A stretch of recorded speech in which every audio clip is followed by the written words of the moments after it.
The FBI opened a criminal investigation into the Francis Scott Key Bridge collapse. The Washington Post reports the FBI is investigating whether the crew of the Dolly left the port knowing the vessel had systems problems. Authorities are also reportedly reviewing the events leading up to when the Dolly slammed into one of the Francis Scott Key Bridge's support pillars.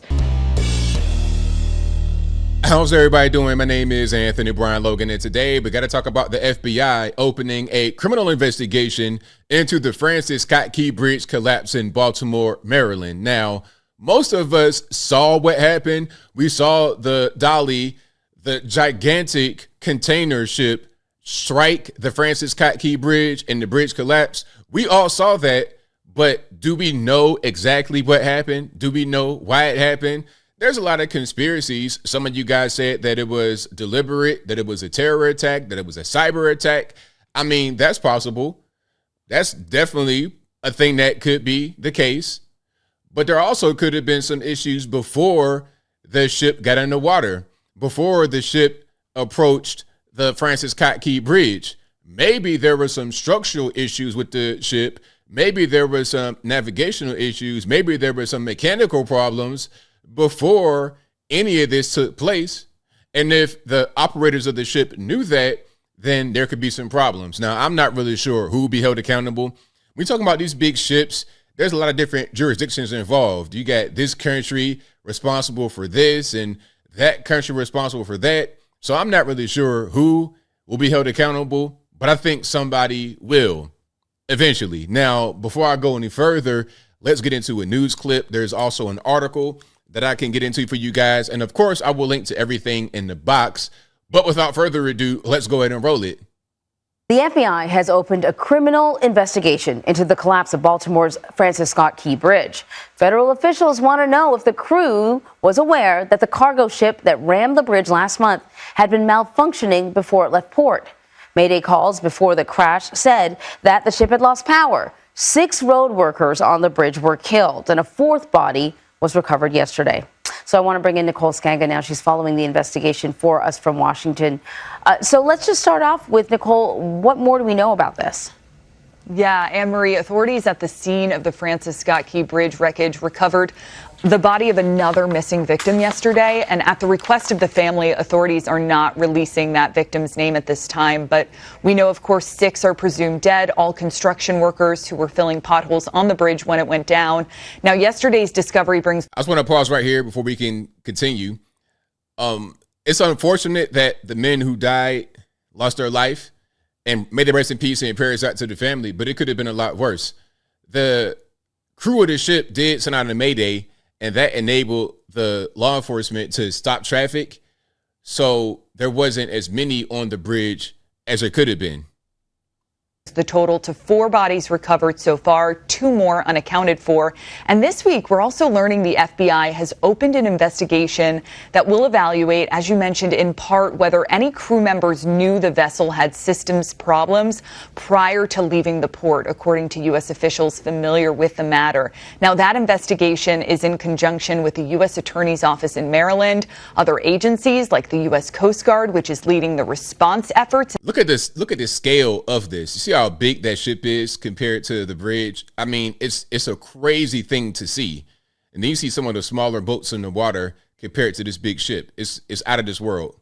The channel of the Patapsco River will support the probe with any other information it needs. Separately, we know that the NTSB, the National Transportation Safety Board, has been evaluating all of the events leading up to the moment that massive container ship lost power while leaving the port of Baltimore and slammed into one of the bridge's main support beams. That investigation really focused on engine room equipment. And Hyundai, the equipment's manufacturer, has sent employees to the Dolly ship to help download data from electrical power system there and look at the circuit breakers. And that independent investigation got underway in the hours after the incident. And we expect some preliminary findings in a couple of weeks, but a full readout of what happened, well, the NTSB says that could take months, if not years. I'm sure. I'm 100% sure, because the scale of this is just really, really crazy. And again, there's a lot of different moving parts involved. Now, let's get to an article here. I think the Washington Post, they're the ones who broke the story. We're going to get to a little bit of this. And of course, I'll link to everything in the box. Federal criminal investigation opened into Key Bridge crash. All right. And then we're going to see some of the federales right here. All right. I think that's them boarding the ship. All right. It says investigators board the Dali cargo ship on Monday. The FBI has opened a criminal investigation into the circumstances surrounding the collapse of the Key Bridge after it was struck by the Dali. All right. So, yeah, this is going to be something that we will be talking about for quite a while. This story is not going away. Such a dramatic thing. You're shutting down one of the busiest ports in the world, the bridge, and then the ship. Who's responsible? A lot of money's involved because there's quite a bit of cargo on there. I'm not really sure how much the cargo is worth, but I know it's a pretty penny. Let's keep on going here. All right. The FBI has opened a criminal investigation focusing on the massive container ship that brought down the Francis Scott Key Bridge in Baltimore last month. A probe that will look at least in part at whether the crew left the port knowing the vessel had serious systems problems, according to the two U.S. officials familiar with the matter. Authorities are reviewing the events leading up to the moment when the Dali, a 985-foot Singapore-flagged ship, lost power while leaving the port of Baltimore and slammed into one of the bridge's support pillars, said the official, speaking on the condition of anonymity to discuss the ongoing probe. Now, one thing people say is that, well, we need to have better infrastructure and we need to find a way to have these bridges sustain such an impact. But I don't think any bridge can be made that will sustain that kind of impact from such a giant ship. I mean, that thing is really, really big. You're talking about a floating building, a floating skyscraper. To have that strike a bridge and the bridge just be fine, that's going to be a tall task. That's a tall task at best, if not impossible. Anyway, just after dawn on Monday, dozens of law enforcement officials dressed in all black began arriving at the Dali, where the crew has remained since the crash. Oh, so they've still been on the ship? Why haven't they been able to get off the boat? I don't understand. That's weird. Why is the crew still on the ship? Surely you can get off the ship. Like, you can get into, I'm not sure what it's called, like a lifeboat or something. Why would they still be? Maybe it's just not a thing you can do. You got to actually dock to get off. If you guys know anything about maritime travel, these big ships, y'all let me know why the crew is still on the ship right now as I speak. So the crew's still on the ship, and the authorities pulled up to the ship's bow in numerous boats and climbing aboard using the ladder. Well, if officials can climb on, why can't the crew climb off? Anyway, maybe I'm asking too many questions. The FBI later confirmed that agents were on board and the Justice Department and authorities were conducting a court-approved search. Okay, so you can see the scale of it right there. The news of the criminal investigation, which one official said is being handled by the U.S. Attorney's Office in Maryland, came the same day that multiple private law firms separately announced that they had been retained to represent the Baltimore mayor's office or some of the men who were working construction on the bridge when it collapsed. The move signaled an escalating effort to seek accountability and determine what caused the crash that left 6 of the 8 men dead, a question that both the Independent National Transportation Safety Board, the NTSB, and the Coast Guard Marine Board of Investigation have been working to answer in a separate inquiries since the collapse on March 26th. That's crazy. March 26th, and now we're April 16th, and the crew's still on board. And why would the mayor's office get counsel? Like, what is it all about? Why the mayor's office specifically? Jennifer Gabris, an NTSB spokeswoman, said that the board's investigation would continue and that a preliminary report was expected in early May. The Coast Guard's Marine Board investigation will pause evidence collection, but it will still be able to analyze evidence it has already gathered to inform safety efforts such as new regulations or inspection campaigns, according to the Coast Guard official who spoke on the condition of anonymity, of course, because of the ongoing investigation.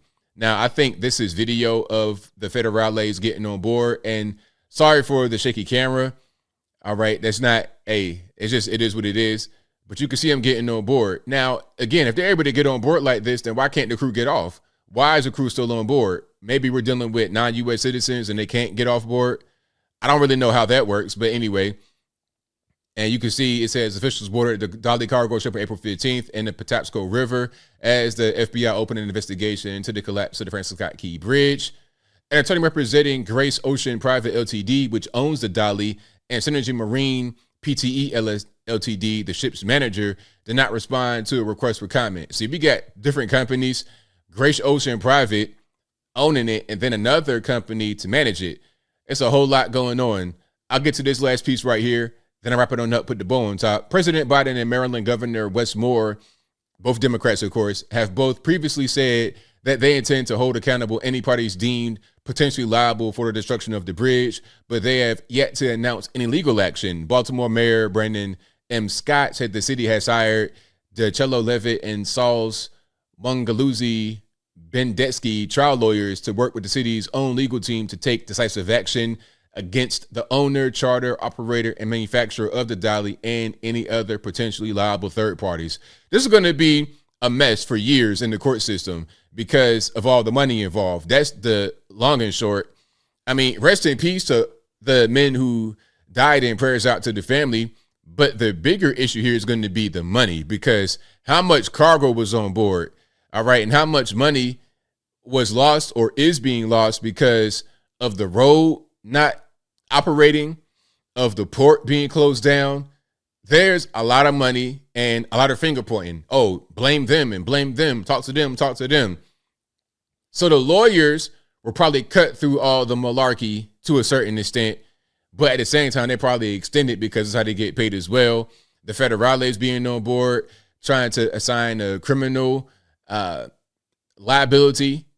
That could also be part of the money part, because, okay, if the crew knew that the ship had problems before it left the dock and went out toward the bay, if they knew that, then maybe they're held accountable, and then some of the money responsibility is right back on the company.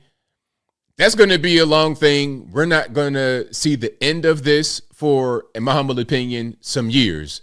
And I think I'll leave that right there for now. And what say you? What's your take on what's going on here with the Dali and all the rigmarole? You got the lawyers and the federales.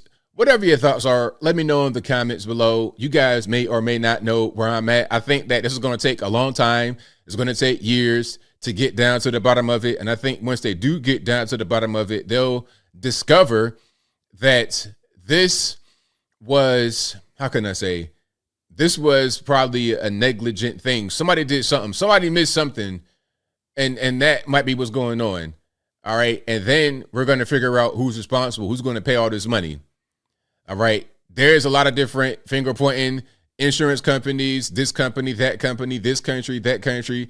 We're going to figure out who's going to pay, who's responsible, who ultimately led to this collapse. I don't think that it was 100% an accident. I think that either it was intentional or there were some things that were missed, some corners that were cut that ultimately led up to this whole thing playing out the way it's playing out. But whatever your thoughts are, please let me know in the comments below. And that's all I got to say for this video. If you like what you heard, please comment, rate, share, and subscribe. Peace.